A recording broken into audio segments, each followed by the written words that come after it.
So moving forward to kind of the meat and potatoes of it, right? So the future land use plan, I think, is what is getting the most attention today. That future land use plan, I think, gets conflated a lot with zoning and specific regulations on the ground. So I wanted to just kind of level set really quick, land use in the plan versus zoning regulations. Land use is broad. That's what we're talking about in the plan. And it's not regulatory. So when the comp plan gets adopted, it doesn't change the zoning on someone's piece of property immediately. We have to go through a whole separate process if we get the directive from council to do so, on making some of those proactive changes. The plan shows how to implement the goals and policies. So if we say we want to encourage adaptive reuse, which is reusing of buildings that we already have, then we need to put other regulations in place to achieve that.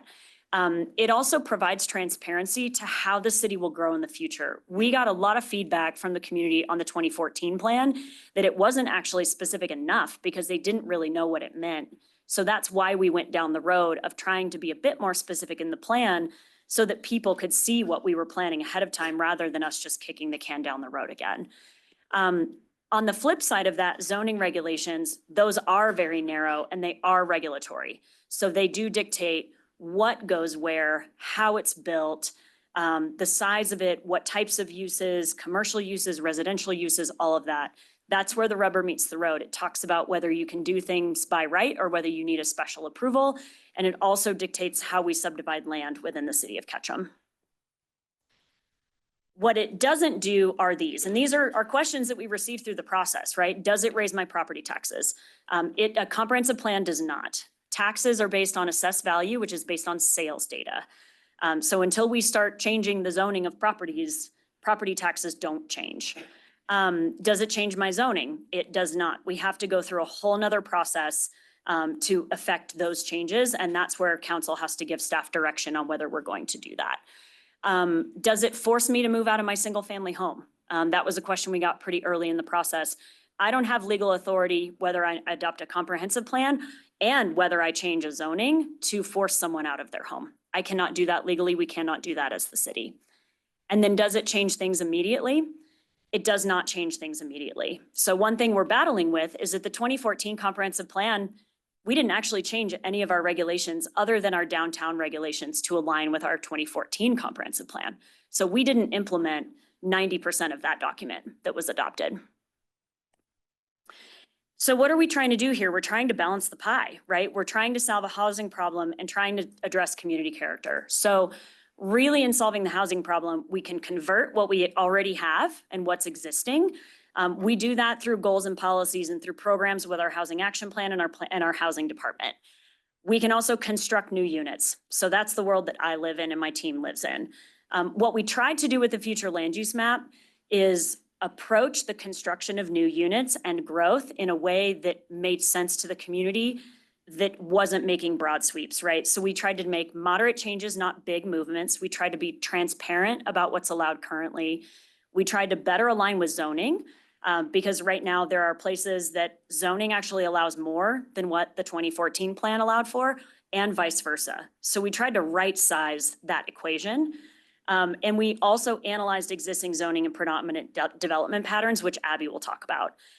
The key here, and this is the directive that council gave us in the joint meeting that you had with P&Z in February, was that the comp plan should only promote new construction for community housing. You all were very, very clear with that charge from the beginning. So for the future land use plan, there is a map and there are categories. So I think those two things go hand in hand. If you're only looking at one and you're not looking at the other, you're not getting the full picture. So how was the map created? First and foremost, we were doing an amendment to the 2014 comprehensive plan. So we took that map as the base for our analysis for this update. We did a full comparison with underlying zone districts and existing character of neighborhoods. And like I just said, we had a lot of areas where zoning didn't match the 2014 plan. 2014 plan had never been updated. It was kind of a Rubik's Cube. And then we identified areas of change based on development trends and a land capacity study. So one thing that is true about communities is that really well-established neighborhoods that maintain high property values are less likely to redevelop than vacant land or properties that have lower value of the improvements that are on the property. So sometimes we use the term underutilized. Folks don't like that term because it tends to imply that a property is not valuable. But the equation of land versus the structure on it, if the land value is higher than the value of the structure, which is 9 times out of 10, you're going to see increased redevelopment in those areas. So we felt that it was really important to pave a path forward to what those areas should turn into in the event that they start to redevelop. We also wanted to make sure we had a transition of areas between uses. So we really tried not to jump from, a high density residential area to a low density one. We tried to make sure that if we have industrial areas or commercial areas, that there's buffer zones between those.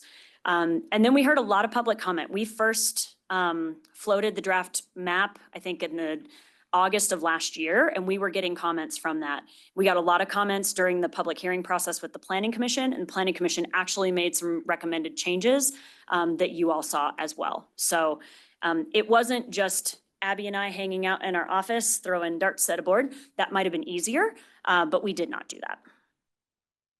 So here's the breakdown of our future land use map. So I think folks have been concerned that we're not preserving our low density residential areas. This map still retains 33% of Ketchum's acreage for low density residential development. And so we have medium density residential takes up 10% of it and HDR takes up 9% of it. These are pretty small changes from the future land use map in 2014. And many of you have seen the slider that we had on the website, and that kind of shows the difference between the two maps. But I think it is really interesting. What's also really interesting is that we also have about a third of our land within the city that is open space.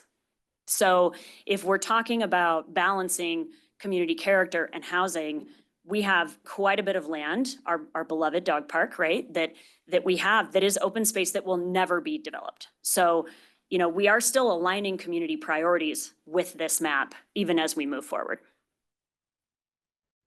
So the last piece of the puzzle is a discussion of areas of city impact. So this is not a term that many people know of or understand, but areas of city impact are areas outside of the city limits that we have long-term planning authority over. However, the county has development approval authority over. The only way that changes is if we annex property into the city of Ketchum. You can see on this map our areas north of town and areas west of town are likely to never be annexed. So really the only development opportunities we have are down at the hospital. So we do have a goal and policy in the plan that specifically says that the city will continue to work proactively with landowners to create a path of annexation to the hospital area so that we can facilitate some redevelopment there. There are a lot of community members that think that we should be building housing down by St. Luke's. We completely agree. Until we annex that property, we don't have the ability to do any of that. So I will hit on a couple more things and then I'll pass it over to Abby. So this is from the fact sheet that hopefully folks in the room have. So does the comprehensive plan increase density? No, except for community housing. And the key here is that it's in the same size building as currently allowed. The draft plan does not propose increase in height or change any setbacks or the amount of open space you have to have on a lot in order to accommodate for additional community housing. I think that was something that there was a lot of confusion around. There was some information that was communicated out in the community that we were proposing to put Bluebird in West Ketchum and Bluebird in Warm Springs. That is absolutely not what we're doing. The maximum height limits are still 35 feet, and Abby's going to talk about that. Can you clarify as well if there are any changes to parking? No, we are not proposing any changes to parking either. So you would have to be fully parked on site in the same size building as currently allowed. So what is community housing? I think it's good to clarify this. It's when a unit is legally restricted through a deed restriction or other legal mechanism. So that's for local use and occupancy. Sometimes it comes with income limits and sometimes it doesn't. The plan does not dictate either way. So there's nothing in the plan that says we need more of this income limit or that income limit. It just says we need community housing across the board. One thing that we all have to recognize is that the only way to guarantee that a house is lived in full-time year-round is if it is a community housing unit. If it's not community housing, I can't tell people that they have to occupy it year round. So that's what we're battling against. Two other things, and then I'll kind of kick it over to Abby. One thing we're going to talk about today is that density alone doesn't dictate the size and scale of a building. So I think that's sometimes what people think of is when they say, oh, it's going to be 4 units, but it's all 4 units of 4,000 square feet, right? So the building just gets bigger and bigger. There are other limiting factors on a development site. So the unit size, our comprehensive plan recommends that we actually have maximum unit sizes in the city. Whether the project has, the architectural design, the setbacks from property lines, roof design and height impacts that quite a bit. And then architectural features and detailing. So the last piece I'll touch on before transitioning over to Abby for some more detailed examples is that housing comes in many forms, right? So what this diagram shows is all the different ways that new housing units can get integrated into a building. So if you have a single family home now, you could build a ground floor apartment unit. You could build an apartment above your garage. We have contemplated in the comprehensive plan small kind of cottage court type of communities where we actually have quite a few of those in Haley, right? Where you have kind of individual units, but then you have a group parking area, and then you have kind of that smaller development. So we have in the comprehensive plan tried to indicate that we're going to look at all opportunities, but it has to be within our current community character, because if it's not, then the community is not going to support it.